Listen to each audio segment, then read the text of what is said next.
Sir, B. Revision second round, this is second round only ना, electricity दूसरी बार कर रहे हैं ना.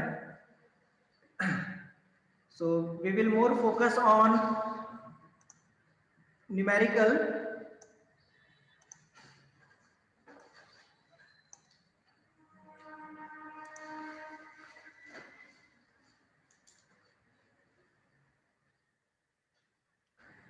Hundred joule of work given data, work is equals to 100 joule.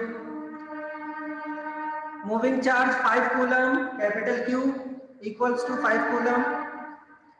What is the potential? V is equals to question mark. Then by the formula, what is the formula?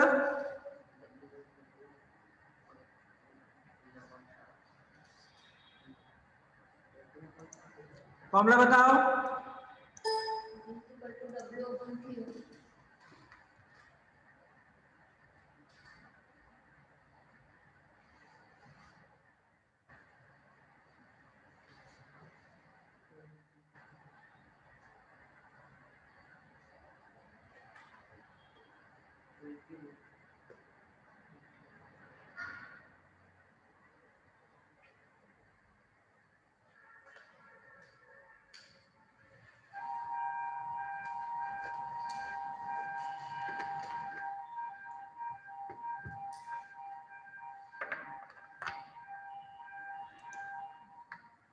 So here is the solution. V is equals to W upon Q.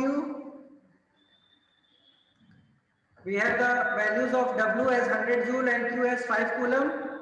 We will put the value with unit. ठीक ना. Last में ऐसा नहीं कि joule पर coulomb कर देना, वो फिर चेकर जो है ये सोचेगा कि इसको वोल्टेज का ही यूनिट नहीं मालूम.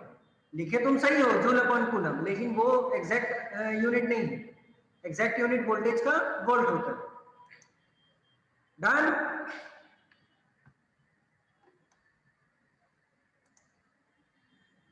Next question. Charge 150 coulomb flows through wire in 1 minute. Find the current. Given data, formula, calculation.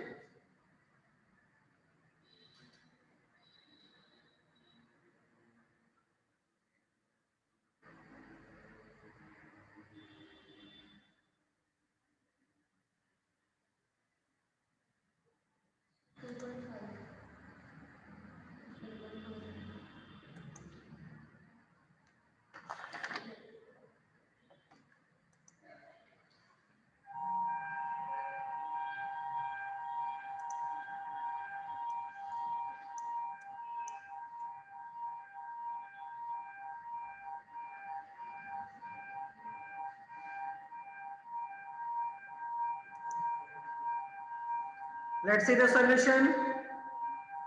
Given Q equals to 150 coulomb, time जो है वो मिनट में दिया है. ऐसा यूनिट ऑफ टाइम सेकंड होता है फिजिक्स में, तो हम उसको सेकंड में चेंज करेंगे. Then formula capital Q equals to IT. यहां फॉर्मूला रखेंगे capital Q equals to IT. उसके बाद हम कैलकुलेशन करेंगे. 150 अपॉन 60 हमारा आंसर आ जाएगा. So correct answer is option D. Next question.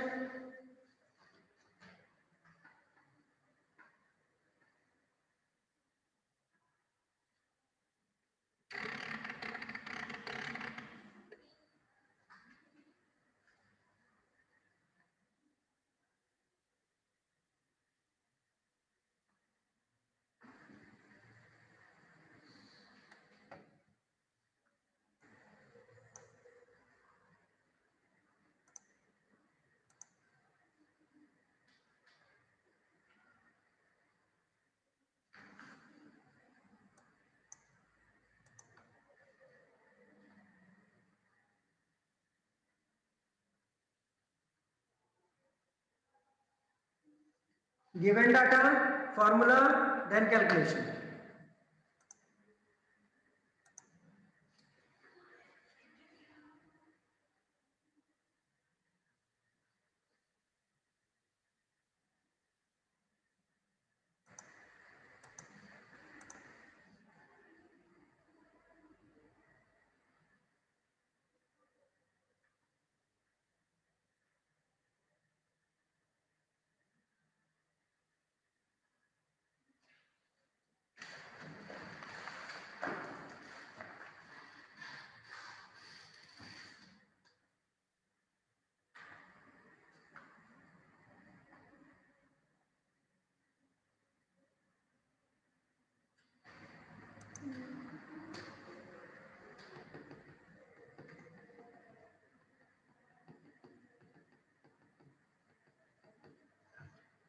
Write in a complete format only.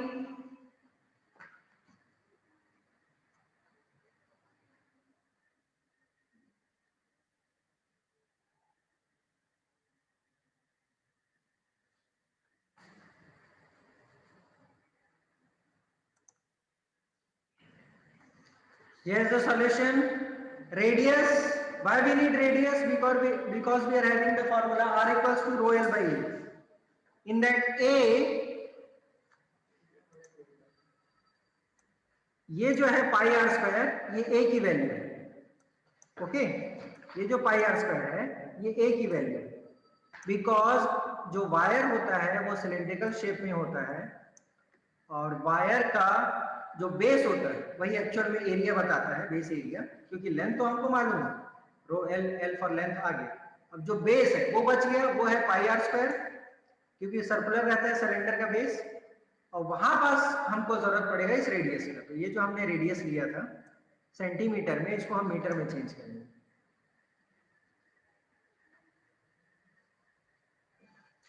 अब इस कैलकुलेशन में हमसे गलती कहां होगी? गलती होगी, पक्का गलती होगा. कहां होगा कैलकुलेशन में?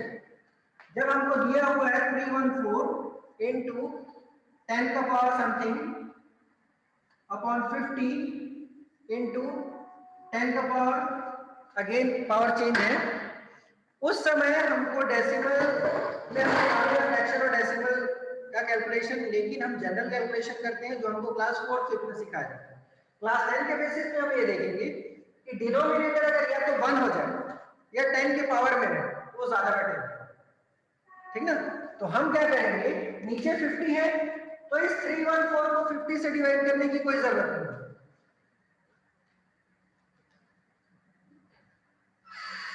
ऐसे करेंगे. ठीक ना? हमने क्या किया, नीचे वाले 50 को 100 बना दिया. अब वो तो जबरदस्ती हो नहीं सकता, तो हमने ऊपर भी 2 का मल्टीप्लाई किया. जब हमने ऊपर और नीचे 2 का मल्टीप्लाई किया तो नीचे का डिनोमिनेटर गायब हो गया, वो 10 के टर्म्स में आ गया. और अल्टीमेटली हमको कैलकुलेशन किसका करना पड़ेगा? सिर्फ 314 इंटू 2 का. पहले हमको क्या करना पड़ रहा था? 314 को 5 से डिवाइड करना पड़ रहा था. तो जितने 10 के पावर है सबको अलग फेंको, जो बचा नंबर है ऐसा कुछ बनाओ कि नीचे 100, 10, 1000 ऐसा कुछ बने, जीरो के फॉर्म में, 1 0 के फॉर्म में, 2 0 3 0 नहीं, यहाँ 5 0 थे, दैट मींस 50. तो हमने क्या किया, उसको भी बना दिया 100 और ऊपर वाले को भी डबल मल्टीप्लाई कर दिया. तो अब वो ऊपर वाला क्या हो जाएगा, 314 का डबल 628. तो अब 628 हमारा एक यहाँ मिल गया, 628 इंटू 10 के पावर में आंसर हमारा आ जाएगा. ठीक, इससे क्या होगा, हमारा कैलकुलेशन एग्जैक्ट बनेगा, हमारा टाइम कम वेस्ट होगा. ठीक ना? दूसरे क्वेश्चन में हम टाइम ले सकते हैं. तो क्लास 10th में चाहे मैथ्स हो, जैसे मैंने मैथ्स में बताया था कि 22/7, 22 यहां भी पाई आर स्क्वायर में 22/7 पाई की वैल्यू लगती है. ठीक ना?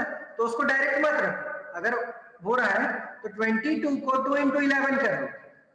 2 इंटू 11 करने का ये फायदा है कि उसको डबल करना पड़ेगा और 11 से मल्टीप्लाई करना पड़ेगा. तो किसी भी नंबर का 11 से मल्टीप्लाई बहुत इजी होता है, 22 से मल्टीप्लाई हार्ड हो जाता है. ठीक, एक एग्जांपल देखो.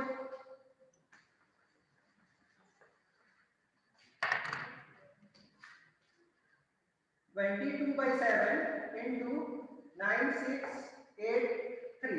सपोज करो ये 9683 इंटू पाई, क्योंकि ये फिजिक्स में भी आएगा, मैथ में भी आएगा. तो हम क्या करेंगे, इसको हम लिखेंगे 2 इंटू 11 इंटू 9683 डिवाइडेड बाई 7. पहले हम चेक करेंगे कि क्या 7 से ये नंबर को थोड़ा और कम किया जा सकता है.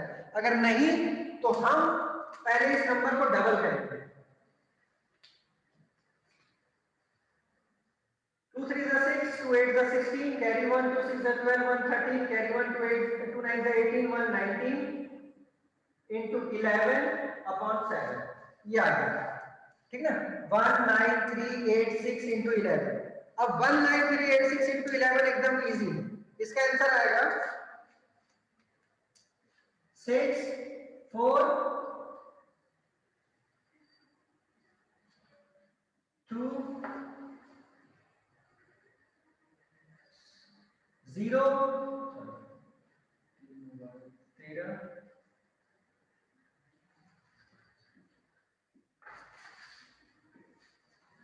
ये है इसका आंसर। अभी आया कैसे, ध्यान देना, किसी भी नंबर का अगर हम 1 से मल्टीप्लाई कर रहे हैं तो उसका लास्ट वाला नंबर 1 से मल्टीप्लाई होगा और उसका फर्स्ट वाला नंबर 1 से मल्टीप्लाई होगा। सिस्टमैटिक चलते हैं, देखो 6 1 6, ठीक। अब हम ऐड करना स्टार्ट करेंगे, मल्टीप्लाई हम सिर्फ लास्ट वाले को और फर्स्ट वाले को करते हैं, ऐड करना स्टार्ट करेंगे। 6 + 8 14, ठीक ना, 14 का 4 हमने लिख दिया, कैरी 1, ठीक। अभी हम कहां पहुंचे हैं, 8 पे पहुंचे। 8 + 3 11, कैरी 1 12, 12 का 2 फिर से कैरी 1। अब हम कहां पहुंचे, तो वहां पे 2 आएगा, यहाँ पे आखिरी मतलब जहां पे 1 लिखे हो, ये 2 1 3। हाँ हाँ, देखते हैं वहां तक पहुंच के। फिर 8 + 3 कैलकुलेशन बता दिया, 3 पे पहुंचे, 3 + 9 12 1 13, 3 हो गया, ठीक। उसके बाद हम 9 पे पहुंच गए, 9 और 1 10, कैरी 1 11, फिर से कैरी 1, ठीक। अभी हम 9 पे हैं, 9 और 1 10, ठीक ना, 9 और 1 10, कैरी 1 11, ठीक। अब हम 1 पे हैं, 1 का मल्टीप्लाई 1 से,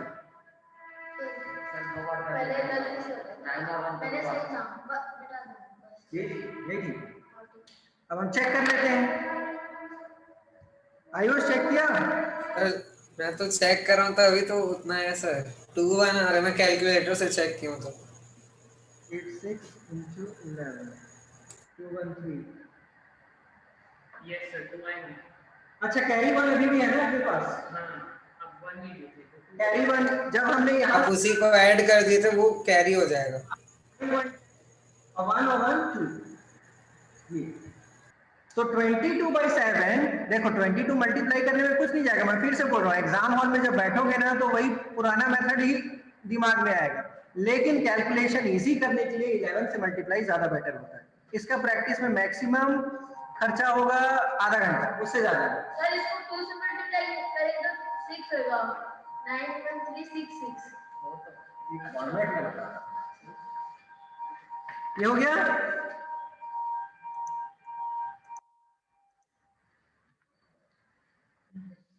नेक्स्ट क्वेश्चन,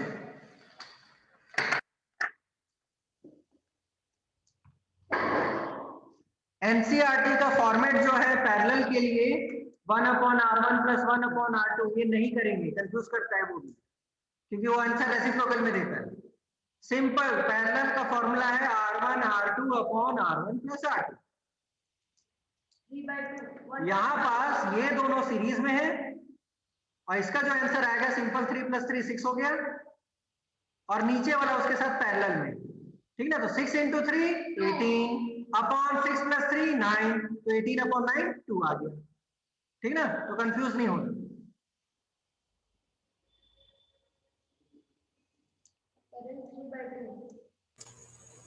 3/2 1.5 एम्पियर्स। और पूरे चैप्टर का सबसे सस्ता formula V = IR, ohm's law, ठीक ना, सारा फॉर्मूला वही बनाता है। My God, 6 + 1 by 2। Method use जो एनसीईआरटी में दिया है नहीं करेंगे हम वो method use, r1 r2/r1 + r2। थोड़ा सा भी कंफ्यूजन हुआ, कैलकुलेशन गया, अगर कैलकुलेशन गया पूरे के पूरे 3 number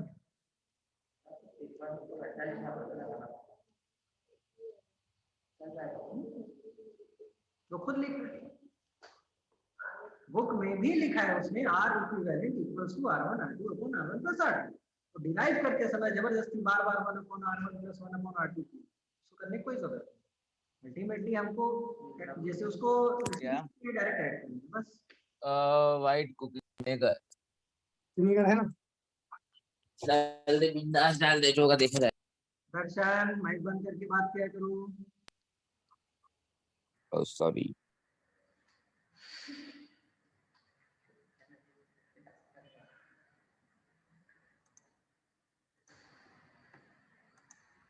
So let's see the solution. Equivalent resistance 2 ohm, V equals to IR, Ohm's law. Put the value of V, R, you will get the value of I. अब इस पे कंफ्यूज मत होना कि 3/2 सही है कि 1.5 सही है। नहीं, बी सेक्शन में पूछे मेरे से, इसीलिए बता रहा हूं।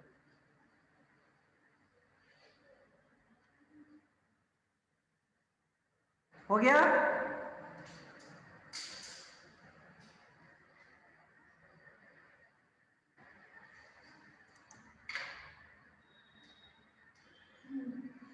नेक्स्ट क्वेश्चन, ध्यान से क्वेश्चन पढ़ो।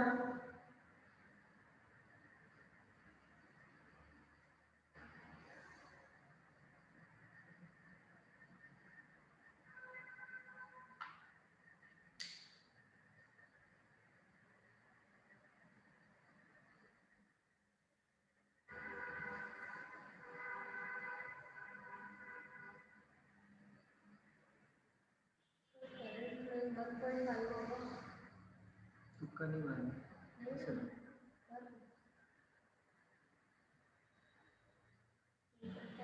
वोल्ट होगा 10।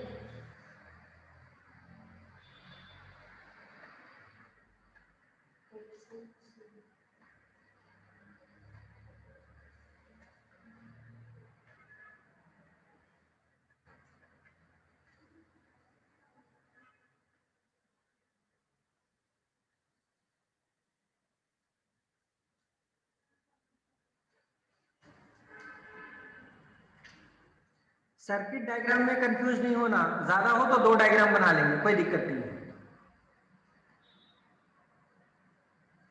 और 2 डायग्राम बनाना ही यहां बेटर होगा।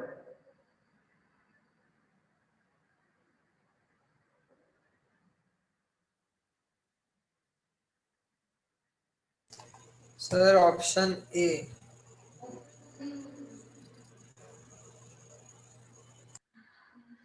हाँ सर, ऑप्शन है। Yes sir, option A.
अगर हमने एक नॉर्मल डायग्राम बनाया है जिसमें वोल्ट मीटर को एम मीटर के साथ सीरीज में ही रख दिया है, कोई दिक्कत नहीं है।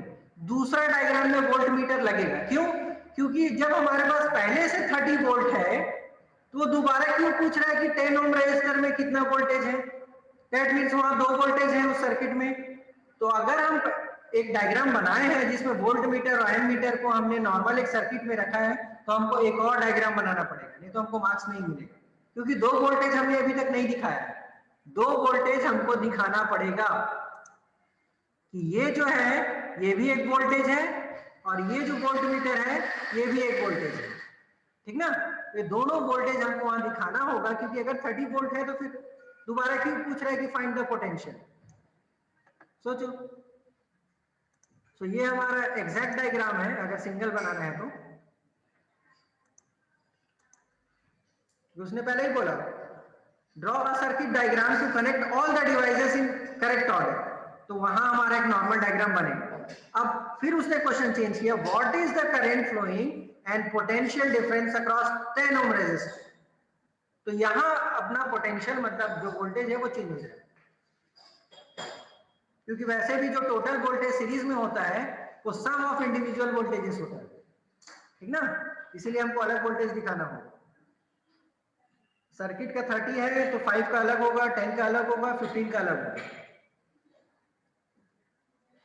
और यहाँ लॉजिक मत लगाना कि इतने वोल्ट का इतना करंट तो इतने का तो इतना हो ही जाएगा, वो अभी एक क्वेश्चन आएगा उसमें पता चलेगा कि लॉजिक नहीं चलता, उसका रीजन भी है। कैलकुलेशन देखो, टोटल रेजिस्टेंस 30, करंट 1, उस पर्टिकुलर 10 ओम रेजिस्टेंस में करंट तो सेम रहेगा, वोल्टेज निकल जाएगा। रेजिस्टेंस दिया हुआ है, करंट हमने अभी निकाला, दोनों का मल्टीप्लाई करेंगे, V equals to IR ohm's law से अपने को वोल्टेज मिल गया। कहां वोल्टेज मिला? 10 ओम रेजिस्टर में।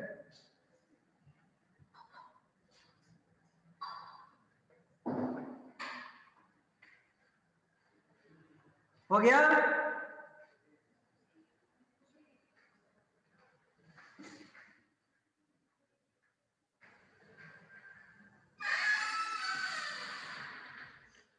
So correct answer is option A. Next question.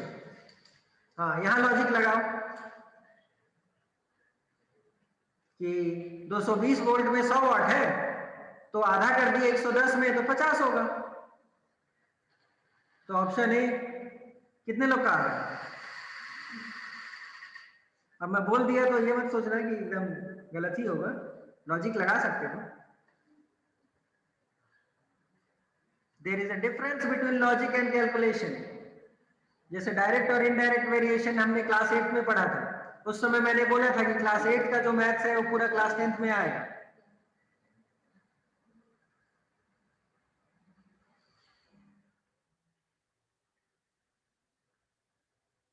तो यहाँ लॉजिक काम नहीं करेगा कि एक आंख से 1 किलोमीटर दिख रहा है तो दो आंख से 2 किलोमीटर दिखेगा।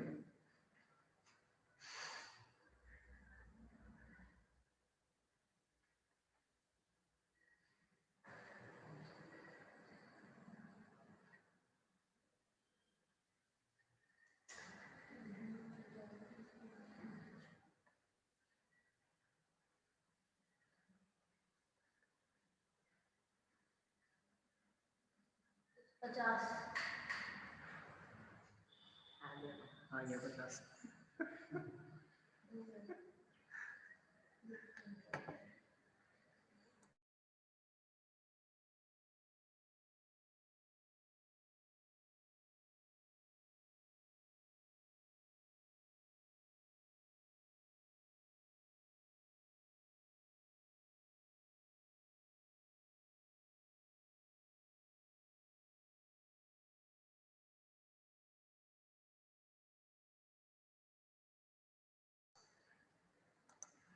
और कितना धीरे? सर 25। कैसे 25 आएगा? सर V² R करेंगे, पहले R निकाल लेंगे तो। Very good.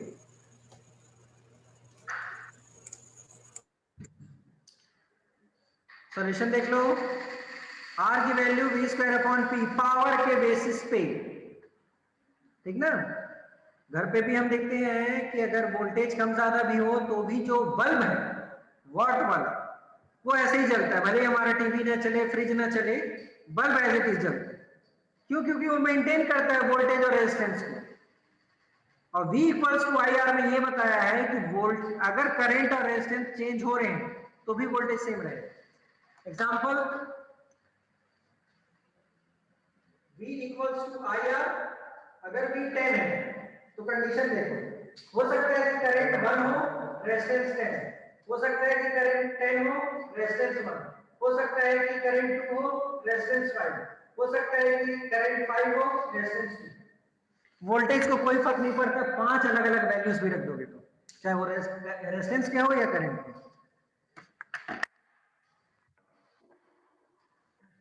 ठीक ना। तो इस पैटर्न से ये कैलकुलेशन, इस कैलकुलेशन से ये पता चला कि लॉजिक काम नहीं आएगा। तो सबसे पहले हमको उसका रेजिस्टेंस निकालना होगा, फिर उसके न्यू वोल्टेज के साथ उस रेजिस्टेंस को जब डिवाइड हम करेंगे फॉर्मूला में लगा के स्क्वायर करके, तो यहाँ भी देखो 110 का स्क्वायर आ गया, ठीक ना। 110 का स्क्वायर अगर आया तो 11 का मल्टीप्लाई 2 बार करना पड़ेगा, तो छोटी वैल्यू है तो हो जाएगा 121 आता है। लेकिन एग्जैक्ट हमको पता होना चाहिए कि नीचे 484 है तो 4 से डिवाइड होगा, क्योंकि लास्ट 2 डिजिट्स 4 के टेबल में आने चाहिए, और ऊपर जो 110 का स्क्वायर होगा वहां 2 जीरो आएगा लास्ट में, तो 2 जीरो 4 के टेबल में आते हैं, चाहे वो 100 हो, 200 हो, 300 हो, 1000 हो, लाख हो, कुछ भी। तो डिविजिबिलिटी रूल क्लास 6 का भी यहाँ अपने को ध्यान रखना है कैंसिल करते समय कि 2 के टेबल में एक जीरो होना चाहिए लास्ट में, तो 2 के टेबल से वो डिवाइड हो जाएगा। 4 के टेबल में 2 जीरो होने चाहिए, 8 के टेबल में 3 जीरो होने चाहिए। ये चीज किसी एनसीईआरटी बुक में या कोई भी रेफरेंस बुक में नहीं दी, सिर्फ लास्ट का डिजिट बोला है कि इवन होना चाहिए, लास्ट का 2 डिजिट 4 के टेबल में आना चाहिए, लास्ट का 3 डिजिट 4 के टेबल में आना चाहिए, 8 के टेबल। लेकिन उसने ये नहीं बताया कि जीरो से भी काम चल सकता है।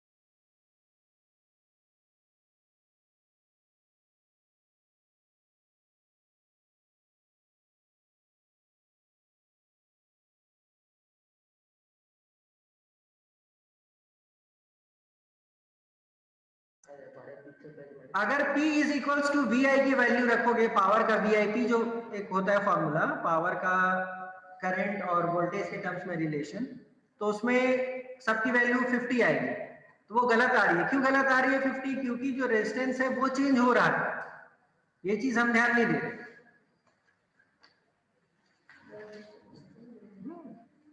मतलब पावर करंट के टर्म में निकालना नहीं है, रेजिस्टेंस के टर्म में निकालना, ये करना है।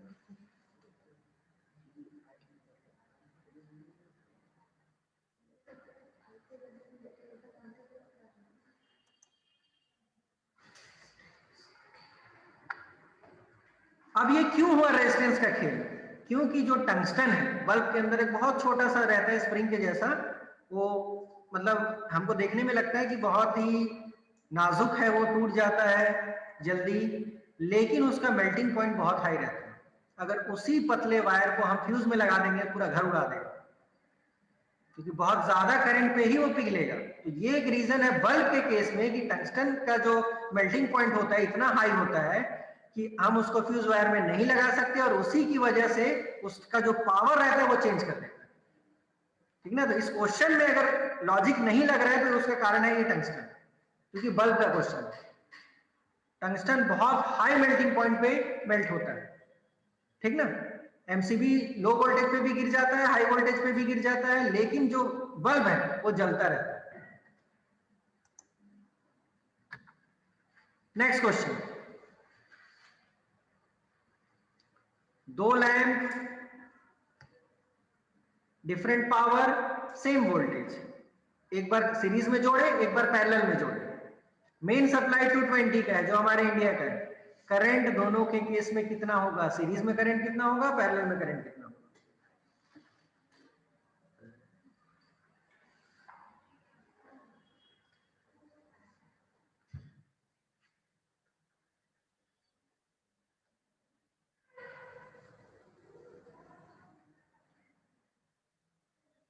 तो पिछले क्वेश्चन में ध्यान देना कि पिछले क्वेश्चन से ये पता चला कि जहां बल्ब का क्वेश्चन होगा और पावर के बारे में पूछ रहा है, तो वहां हम वी स्क्वायर अपॉन आर वाला ही रिलेशन लेंगे, P is equals to V I वाला नहीं। सर सीरीज में 726 करंट पूछ रहे हैं और न्यूमेरिकल का सबसे बड़ा रूल, जब तक फॉर्मेट में नहीं बनाओगे आंसर सही नहीं आएगा।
सर सीधा करंट निकाल रहे हैं ना, तो 1.36 आ रहा है अच्छा और ऑप्शन में एक ही है, तो शायद बी ही होना चाहिए।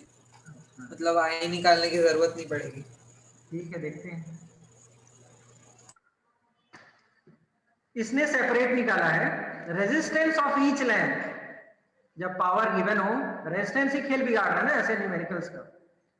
तो जब पावर और वोल्टेज अलग हो तब हमने एक रेजिस्टेंस निकाल लिया, ठीक। और फिर पावर और वोल्टेज फिर से अलग जब चेंज किए थे 220 और 200, पहले हमने 100 वॉट का निकाला, फिर हमने 200 वॉट का निकाला, फिर चेंज मिला। अब इसी लैंप को उसने सीरीज में कर दिया तो एक बड़ा रेजिस्टेंस मिला और उससे उसने करंट निकाला।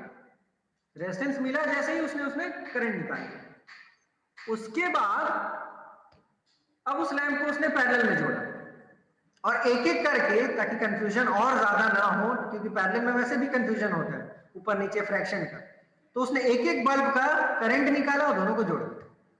तो पैरेलल के केस में ये भी चलेगा। सीरीज में तो सिंपल हुआ कि उसने दो रेजिस्टेंस निकाला, ये एक रेजिस्टेंस निकाला, ये दूसरा, दोनों को ऐड किया, करंट निकल गया। सर इसमें P is equals to VI भी लगा के कर सकते थे, तो उससे डायरेक्ट करंट निकल सकता था क्या?